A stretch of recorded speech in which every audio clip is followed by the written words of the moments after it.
উনি আগের কি গ্রামীণ ব্যাংকে কি কাজ করেছে সেটা বিষয় নয়, উনি পুরো ইন্টারন্যাশনাল একজন সমাদৃত লোক। তো সেই জায়গা থেকে উনি কিন্তু একটা ইউনিটির জায়গায় কাজ করে চলছেন। এখন যদি তাকে কেউ প্রতারক বলে বা কোনো কিছু, এটা তো আসলে আমরা মনে করি যে একটা ক্ষমতার জন্য বাংলাদেশকে একটা অস্থিতিশীল জায়গায় নিয়ে যাওয়ার জন্য। জামায়াত বলে যে বিএনপির সরকার, এটা আবার বিএনপি বলে জামায়াতের সরকার।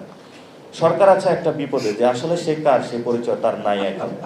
এই জন্য আমরা ডক্টর ইউনূসকে বলবো, আপনি যদি আদেশটা জারি করতে পারেন তাহলে আপনার আইডেন্টিটি খুঁজে পাওয়া যাবে, আপনি আসলে জনগণের সরকার হিসেবে নিজেকে প্রতিষ্ঠিত করতে পারেন। আর যদি আপনি এটা না করেন, যদি চুপ্পুকে দিয়ে আপনি এই ধরনের কোনো কার্যক্রম করার বাংলাদেশে চিন্তা ভাবনা করেন, তাহলে এটা বাংলাদেশে একটা বড় ধরনের অস্থিতিশীল পরিস্থিতির দিকে যাবে।